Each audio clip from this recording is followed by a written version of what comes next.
Welcome to Karibu Anawim's program, 15 Minutes at Dr. Zali's Desk, where we explore topics related to living with a facial disfigurement. This program is for you, your loved ones, for educational purposes and professionals who would like to know more about living with facial disfigurement.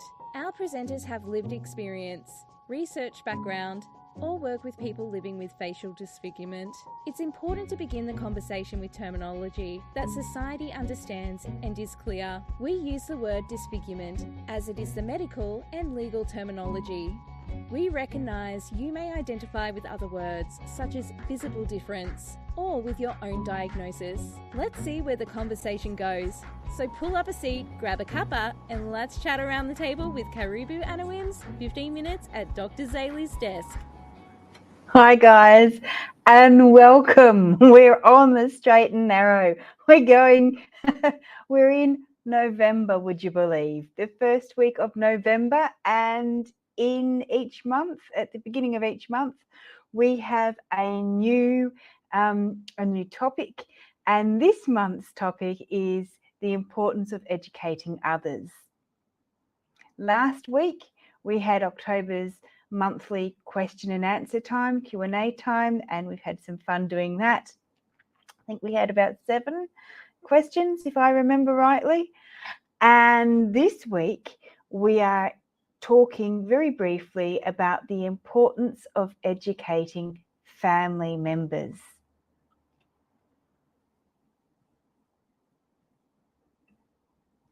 So, is educating family members necessary? And some of you might go, no, I don't think it is. And some of you might go, yes, it's very crucial. Well, here at Karibu Anawim, we believe it is very necessary. Yes, it is necessary. Why should we educate family members? Well, it's a way of creating your own uniqueness to your family. Every family is unique in how they act, how they interact with each other, what stories they will and will not tell their kids, or kids, their parents, particularly if you are an adult or a teenager. Not everyone needs to know our secrets, do they? Oh dear. So why do we educate family members? Well, you get to share your story, your family's story, the way that you choose. Therefore, you are empowering your kids and your bigger and your family members, like not just the nuclear family, so mum, dad, or caregivers and children. But it also extends out to the aunties and the uncles and the grandparents and everything else. So you then, as a family, so for example, my mum and my dad, how they chose to talk about my facial disfigurement to family members, that may be a question, that may be a reason why you need to educate, because not all people know or feel comfortable in talking or asking that personal question. Or for example, that's my mother, but it could have been also someone else living with having a child living with a facial disfigurement, the parent living with a child with a facial disfigurement as well as the parent, or the parent and a non-facially disfigured child. So why do you educate family members? Because they might not necessarily ask, and you can share with them how you would like them to ask, or help them find the words and the sentences in which case they can ask. And then it empowers them to know what you would like to know. So if your child is out with their auntie or uncle and someone else says, "What's happened to your cousin's face?"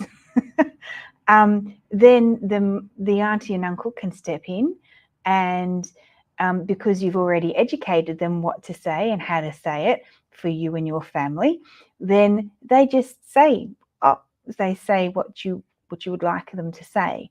So it also gives the aunties and the uncles and the grandparents and the other caregivers and friends of family the way that you would like them to help support your child if you're out in public.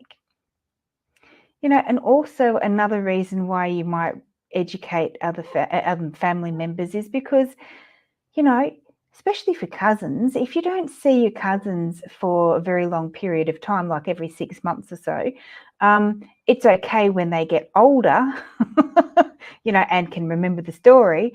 But if they haven't seen them and if they're little, they need to be reassured that that auntie or that uncle or that their cousin is okay to play with.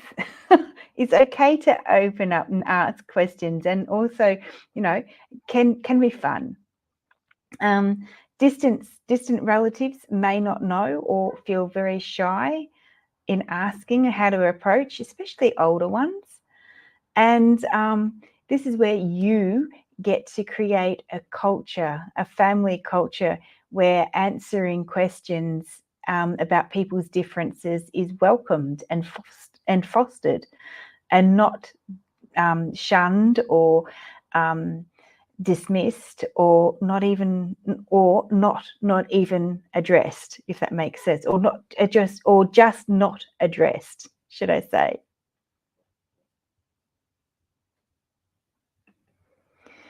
Remember that it's okay not to be okay.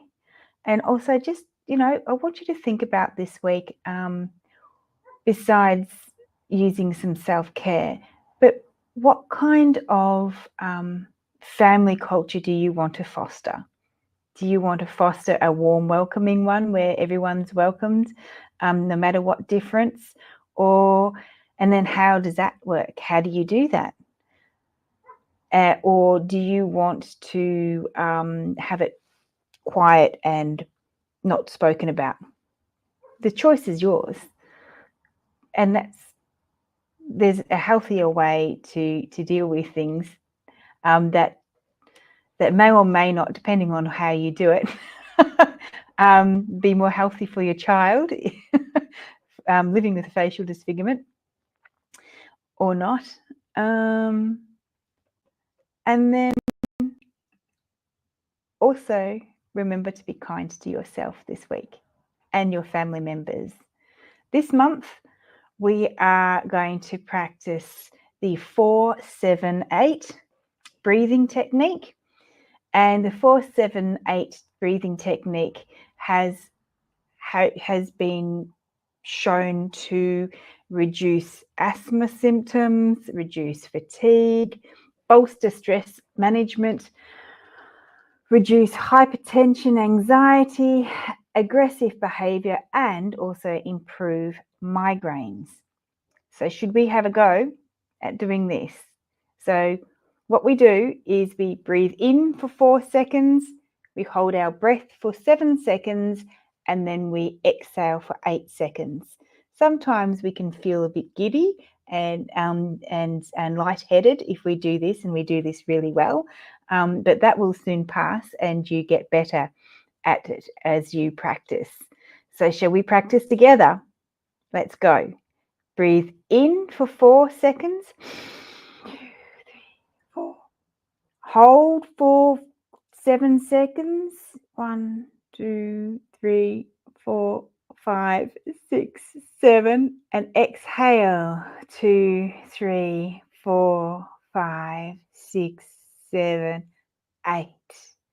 And then you inhale for 3, 4, using that diaphragm, getting as much air in. Hold 2, 3, 4, 5, 6, 7, and exhale. 2, 3, 4, 5, 6, 7, 8. All right. Thanks for joining me this week. Hoping to see you next week, where we will be talking about educating the community, our community. So thank you very much for joining us, and I'll just get over our things and I'll say bye-bye. Bye. By golly gosh, it's the end of Karibu Anawim's 15 Minutes at Dr. Zali's Desk. And that's a wrap for this episode. Thanks for tuning in. Please remember that all information given during this episode is for general application only. If you have any specific medical issues, as always, consult with your medical practitioner. Like, subscribe and share on whatever platform you find us on. For more information, please connect with Karibu Anawim on our website at karibuanawim.com or email us at inquiries@karibuanawim.com.